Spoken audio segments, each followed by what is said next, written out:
Hi Chi Zetas, my name is Shannon Daly, and if the name sounds familiar, it's because I am in fact McKenna's mom. She had reached out and asked if I would do a quick video about my life in the sorority house to let you guys kind of get a glimpse of what it's like to actually live in a sorority house. So I don't do anything quick, so this is probably going to be pretty long. I have a lot to say, always. But I do have a fun little video to show you, and I have kind of a fun surprise at the end of my little spiel, so hopefully you stay tuned for that.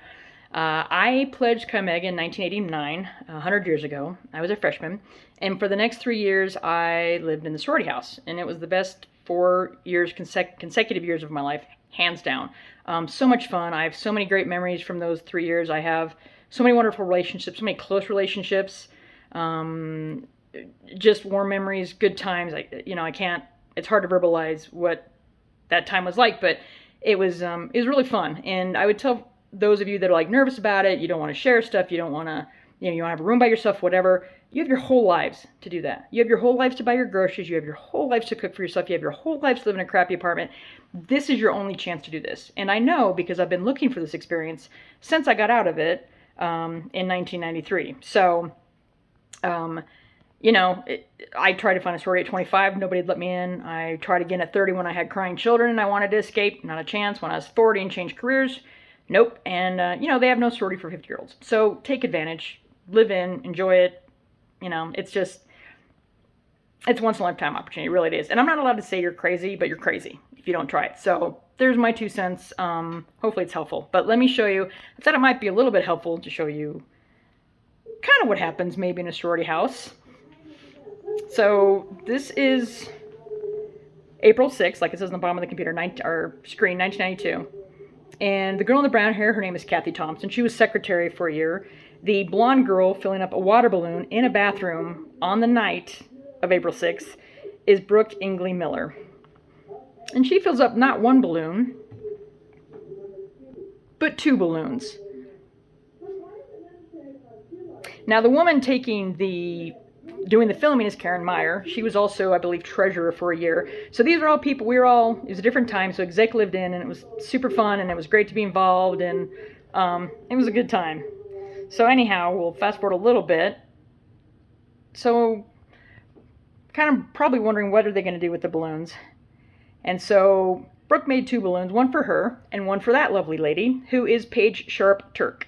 Paige Sharp Turk was recruitment chair 1 year, and then 1 year she was the vice president under my other very good friend, Carrie O'Brien Davis.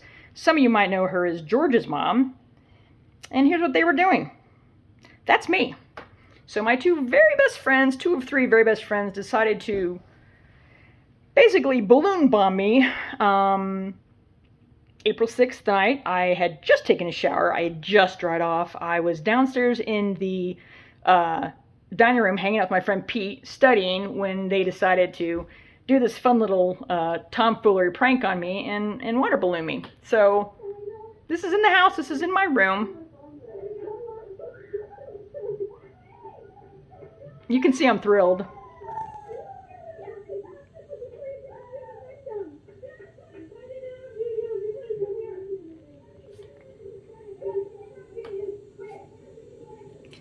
And I would tell you, I have not been water balloon bombed since. So again, one of those memories that I cherish. Hilarious. I have 100 stories like these. I've got more film if you want to see it, although it's pretty grainy and bad. So, but to follow up the fun little story that I was going to also tell you, Brooke is a very fastidious, clean, organized person. She files her t-shirts, quite literally, in her drawers, likes sanitized stuff. She's just very neat, particular, wonderful person, but very clean and organized.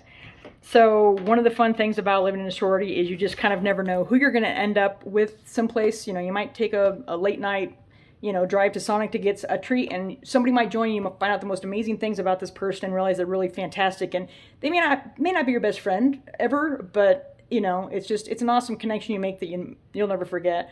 So this one night, Brooke ends up in this car with this other Chi Omega, and don't know why, but they were going to King Soopers.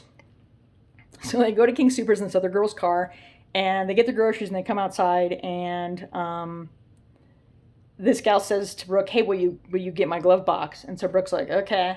So she opens the glove box, and this other cow goes, will you get my spoon?"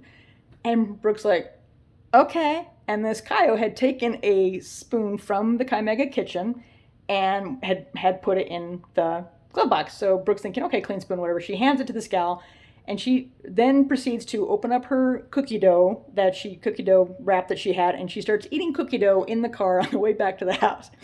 She takes 3 or 4 bites, she licks it, and hands it back to Brooke to put in the glove box. And Brooke is just astounded and disgusted because that's Brooke. Now, I'm more like this person, not like Brooke, but it's just a funny story of the dichotomy of all the personalities and how you end up in something. So I just have to ask, where is Haley Whitney? My understanding is Haley Whitney's a new initiate. Yeah, that was your mom.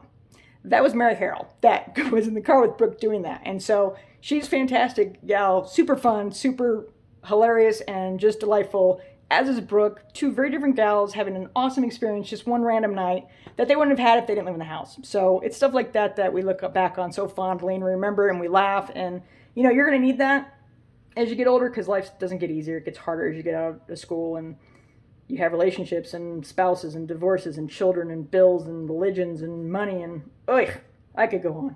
But I won't. So anyhow, hope that helps. Hope you guys are having a great time so far. I can't encourage you to live in enough.